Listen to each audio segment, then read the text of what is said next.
Nikamuuliza hali iko namna gani, mko sawa?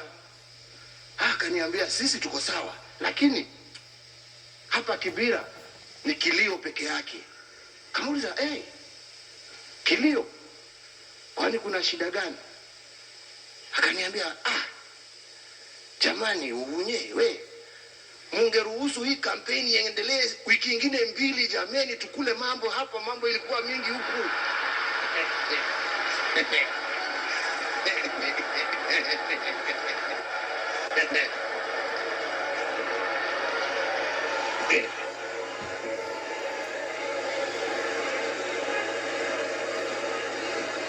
Kwa nini nyinyi mumefunga hii? Tungeendelea wiki nyingine 2. Sasa kesho yake kuchukua report zile nachukuanga asubuhi, nikaambiwa mambo Kibira namna gani? Kaambiwa askari wale wote walikuwa wanasimamia uchaguzi wote wamerudi kwao. Watu leo kila mtu amelekea kwake kazi. Mama ambaye alikuwa anatandika ndizi zake ametandika, wakupika samaki ameanza. Harufu ya samaki sasa inasikika huko. Mbeleni ilikuwa nyama kwa sababu pesa ilikuwa mingi, sasa ni samaki.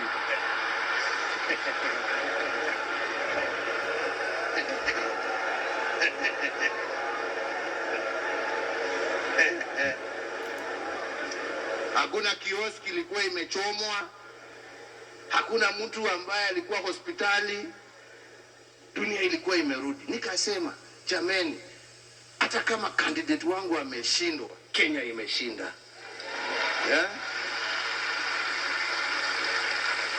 Na hivyo jameni, ndivyo tunataka taifa letu liwe. Hivyo ndivyo tunataka taifa letu liwe. Na hiyo ndio mimi nasema, yale ambao wametupatia wenzetu, wazee hawa wakiongozwa na mzee Yusuf Haji, mambo haya ndio tunataka tujadiliane pamoja. How can we maintain this peace? How can we entrench this peace? How can we?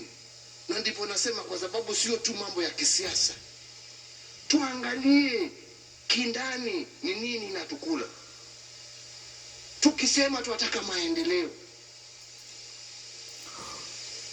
hebu tuangalieni jameni, maendeleo na umaskini ni mwingi.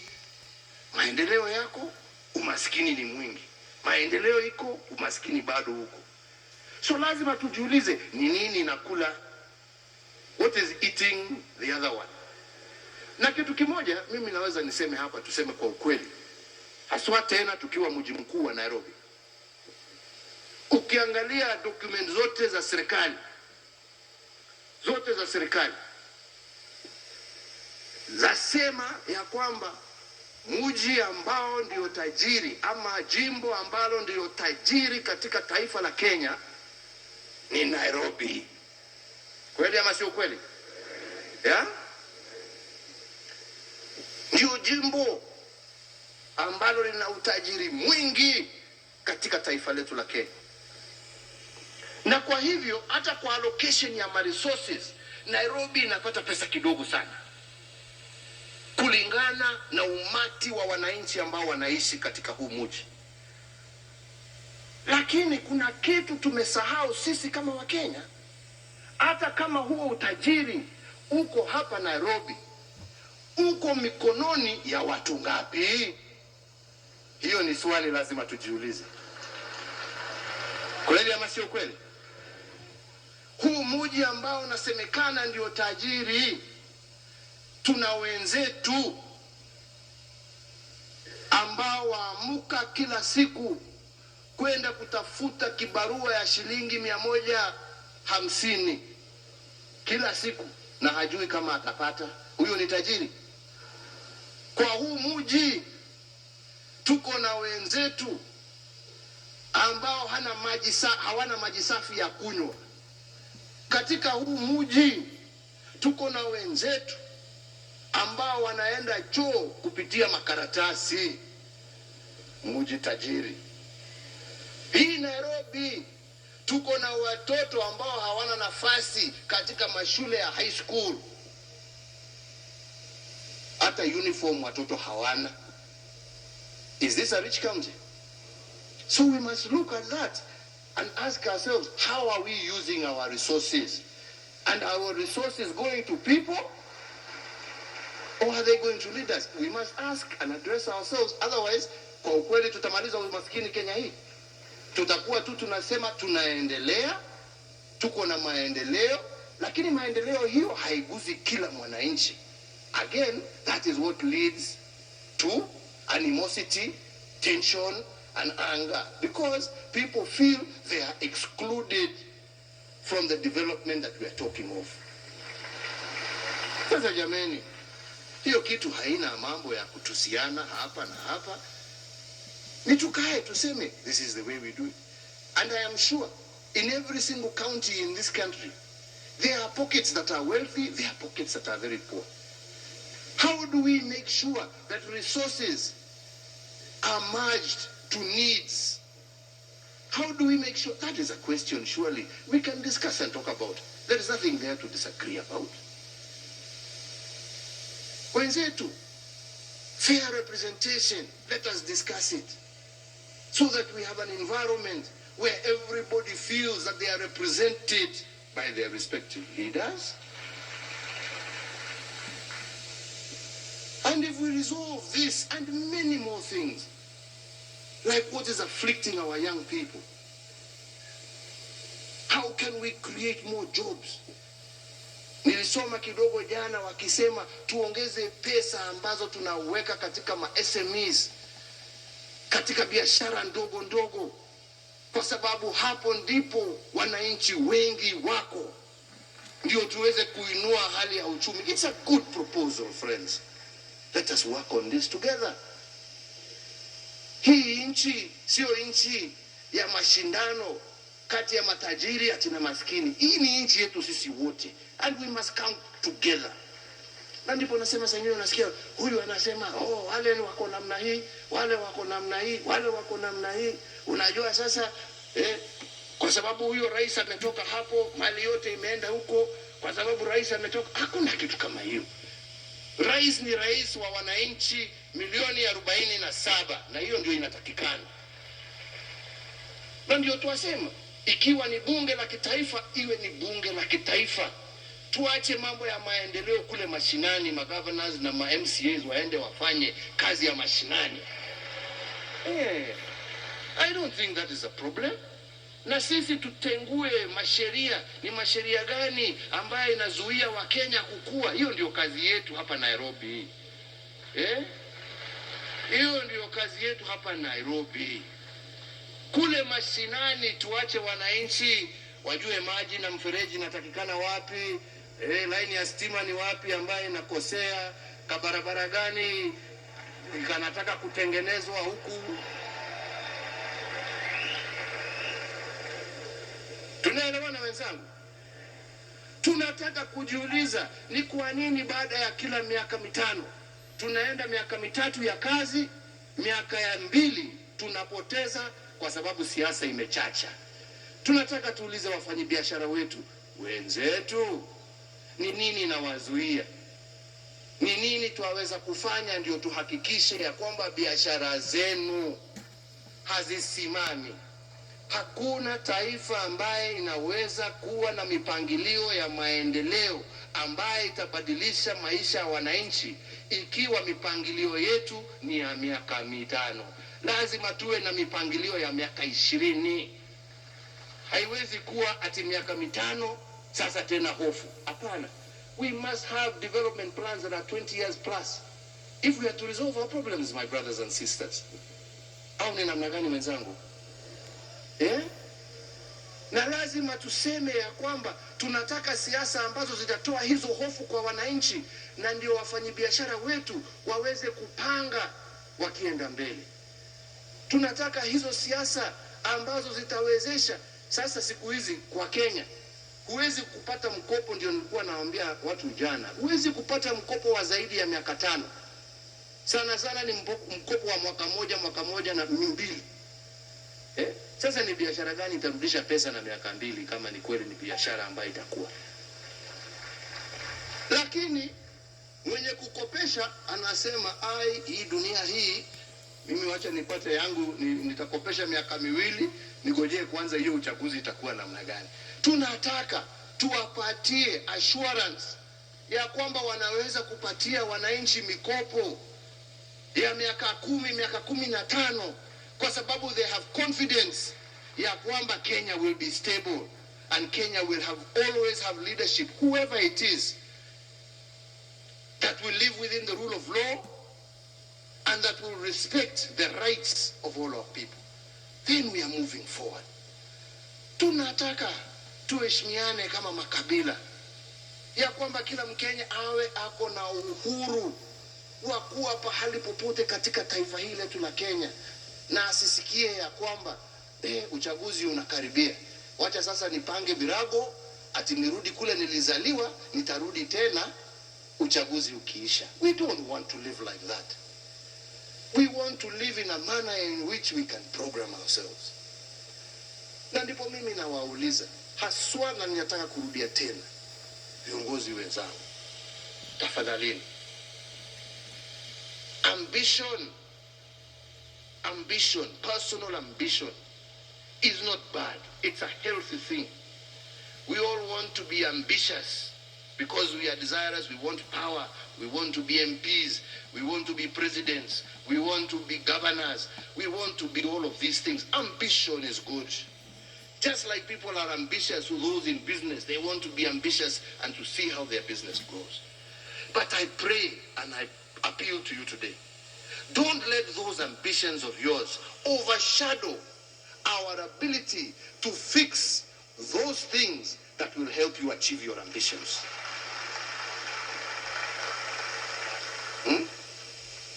Hii hapa hatuongei juu ya mtu, kwa sababu na Mungu mwenyewe ndio anajua ile iko ndani ya roho ya kila Mkenya, na yeye ndio tayari hata sasa tukiwa hapa, yeye pekee ndio anajua rais wa 5 wa Jamhuri ya Kenya ni nani. Hakuna mwingine anajua.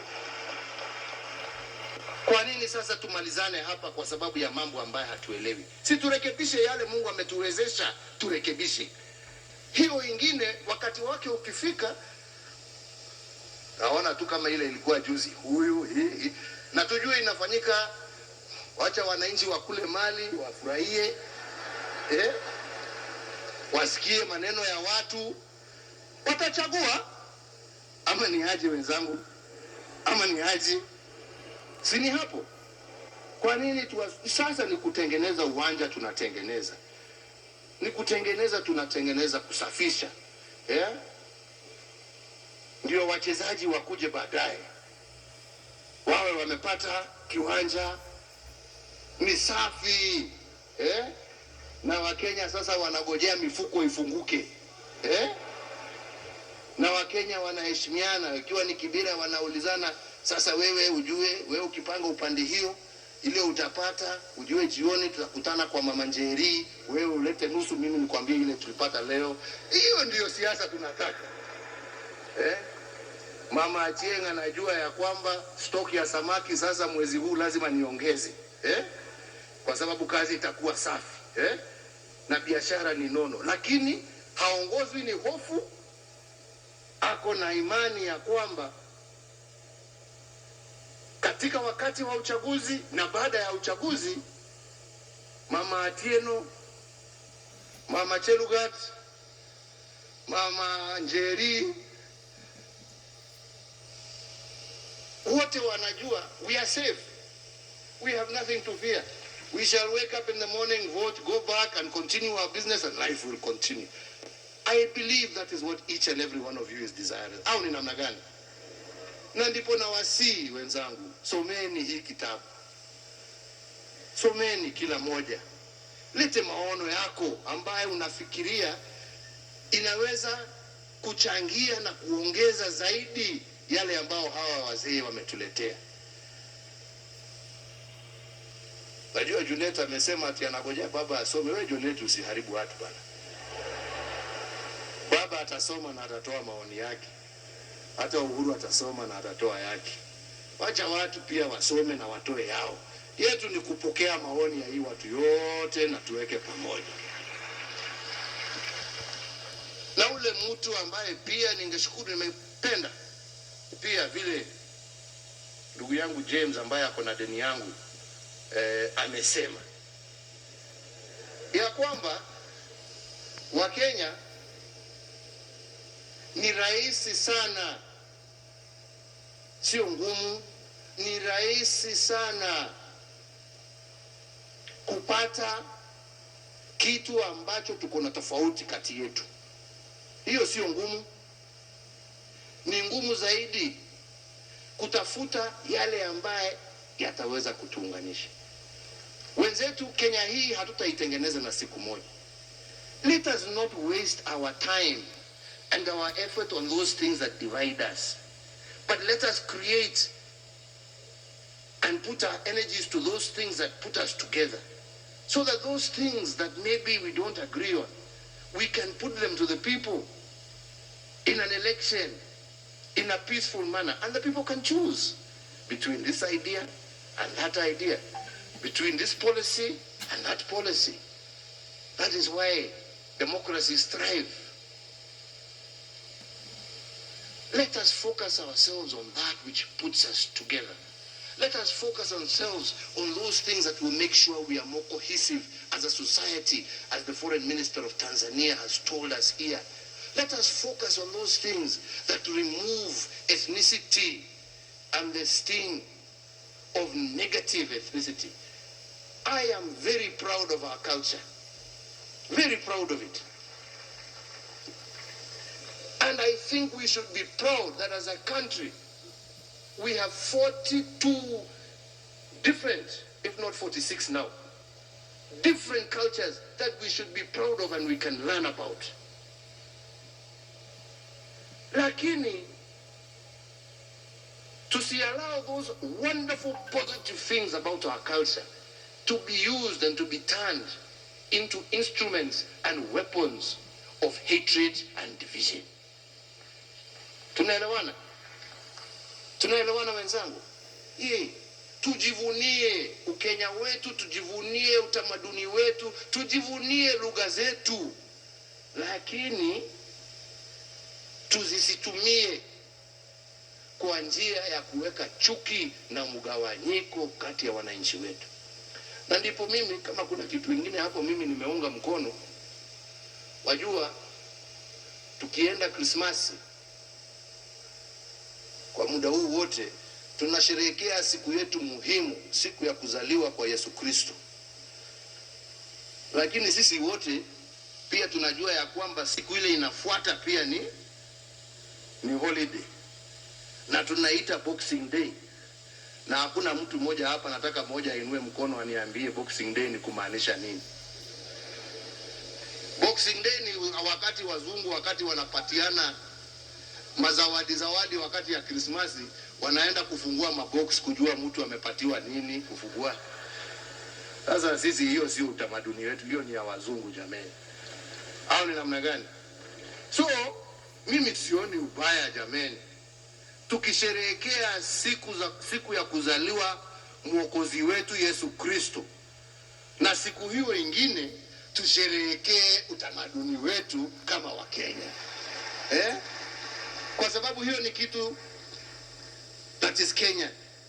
So safari moja mtu ametoka upande ya Busia, anaweza kuambia jamii, njooni hii siku tutembee Kisumu tukaone utamaduni wa watu ya Kisumu. Mtu ya Kisumu ametoka hapo aseme mimi nataka kwenda mlimani kule Nyeri nikaone utamaduni huko, hawa wanaishi namna gani. Mtu wa Nyeri atoke hapo aende Mandera aone hiyo watu upande ya Mandera utamaduni wao huko namna gani. Mtu Masai atoke hapo aende kule baharini, amezoea ng'ombe, sasa aone samaki kubwa wanawala watu huko. Tunaelewana? Let us celebrate now those beautiful and wonderful things that are great about our culture. And I promise you we will have a great country. We will have have a farmer country. And as my brother Raila has said, this is not about Uhuru. This is not about Raila. This is not about Ruto. This is not about Kalonzo. This is not about Mudavadi. This is not about Wetangula. This is not about any of those leaders. This is about you and me as Kenyan citizens. Wenzangu, tuende, tusome, tujadiliane kati yetu mwezi huu ambapo tunaelekea sikukuu. Tutafute nafasi, labda mwanzo wa mwaka mpya, tuje tukae tuone hiyo maoni. Na ndio mimi nasema, let us own it mashinani. Let us own it at the grassroots. Si ni hivyo wenzangu? Let us own it at the grassroots. Let it not be niliambiwa na Uhuru. Mimi na bibi yangu na watoto wangu na jirani wangu tumeketi, tumeongea, tumeona hii na hivi ndivyo tungependa dunia yetu iishi. Ni wangapi wanakubaliana na mimi jameni? Tunakubaliana? Tutatembea pamoja kama Wakenya? Ndugu waheshimiwa na waheshimiwa ma-MCA, jameni, tumekubaliana ya kwamba hii sijui tangatanga, sijui kieleweke, sijui warembo na huyu na warembo na yule, tuachane. Sasa ni warembo wa Kenya na viongozi wa Kenya wakifanya kazi au ni namna gani? Si ni hivyo? Tumekubaliana jameni, tutatembea hivyo, tujadiliane, alafu tuje tukutane hapo baadaye, tuone hiyo maono yote na tukubaliane barabara ambayo tutatembea. Mimi nasema Mungu awabariki jameni. Siku ya leo tuwasema hongera kwa akina mama, kongole kwa wazee, na hiyo ingine ilikuwa gani?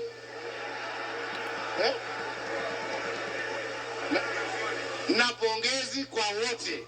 Mungu awabariki na walinde. Asanteni sana. Kwa heri ya kuonana.